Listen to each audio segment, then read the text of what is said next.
Hello ladies and gentlemen, welcome to my first episode of Opinion Blogs.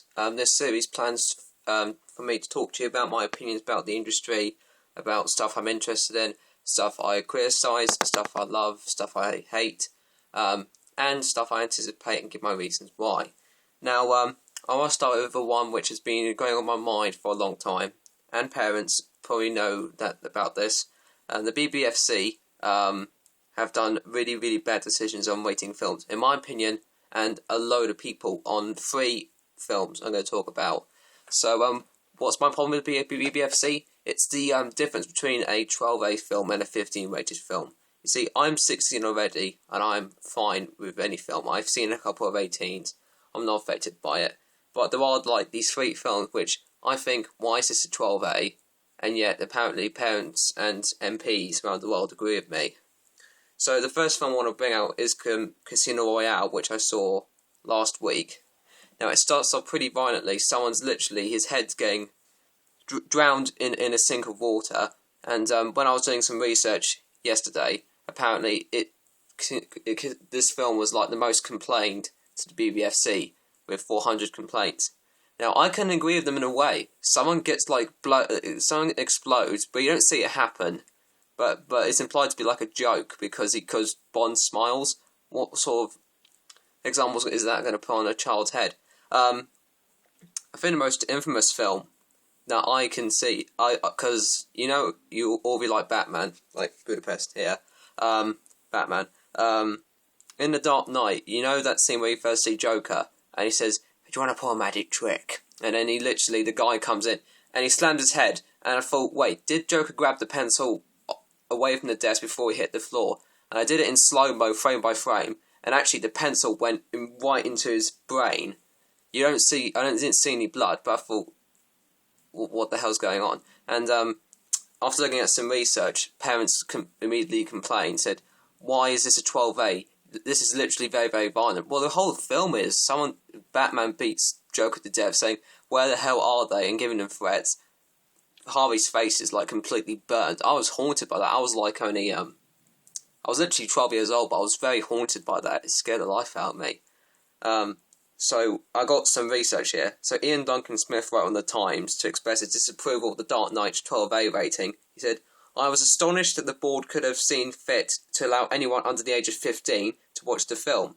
Unlike the past films where the villains were somewhat serial and comical figures, Heath Ledger's Joker is a brilliantly acted but very credible psychopathic killer who extols the use of knives to kill and disfigure his victims during a reign of urban terrorism laced with torture."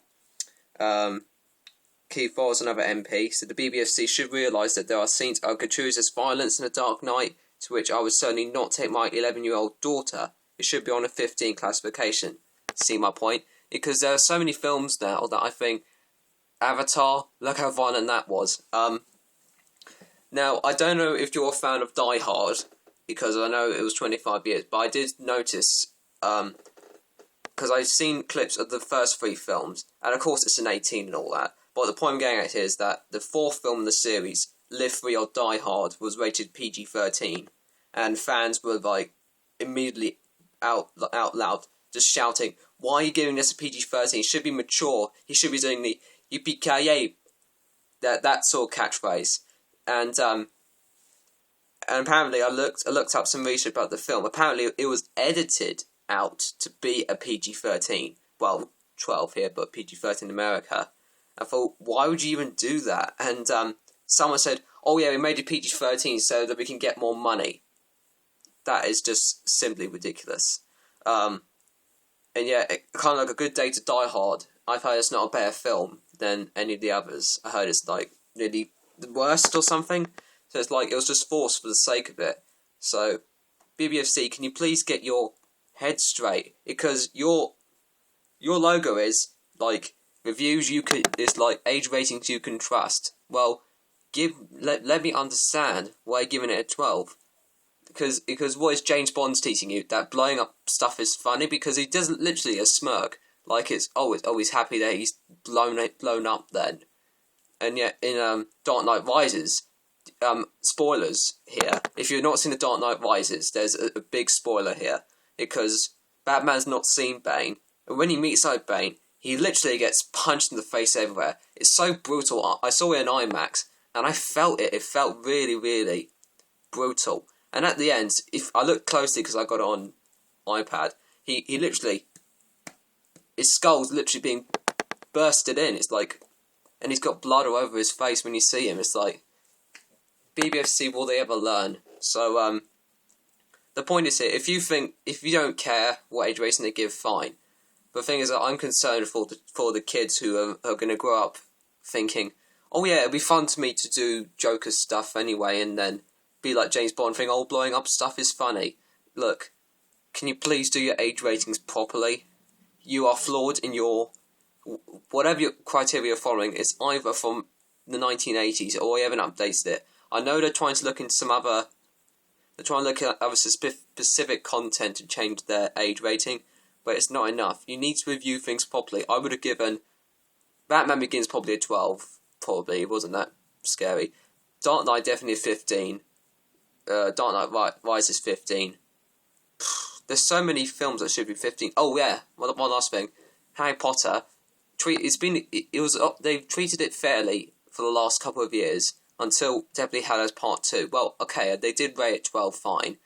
But I think in the back of the DVD, I don't know if you could check for me and tell me if I'm wrong. They say no. They usually say if there's one use of bad language, they'll say, oh yeah, one use of bad language. And I don't think they actually written that in because literally, spoilers again. If you haven't seen the film, just literally cut off. If you haven't seen Deathly Hallows Part 2, Bellatrix Lestrange gets killed, and of course it's the mother of Fred or whoever the other guy is, and he says, "Die you," and literally that's the first swear word, like literally full-on swear word. Of course, there's insults from Chamber of Secrets, but that was a parent's guidance. Actually, I can't think of it. They raised it wrong, haven't they? Because they're kind of like swearing. So, my point here is that you shouldn't take anything really away from this, but I just want to tell you that this company's kind of flawed in their opinions and their criteria. And I don't see why they have to do it for money. It's like, they remind me of EA with their stupid microtransactions, and they're desperate for money because Mass Effect 3 sucked. No, actually, no, it didn't suck, but that's what I'm going to go off to. So that's my opinion piece for today. Tune in next week, or tune in next weekend, hopefully, for my take on the Mass Effect 3 ending, because the Citadel DLC will be released Tuesday, and it's the last DLC, so it'll be a perfect time to give a full review on that, because we have no idea if the ending's going to change. I know a couple of my friends are Mass Effect 1 to 3 gamers.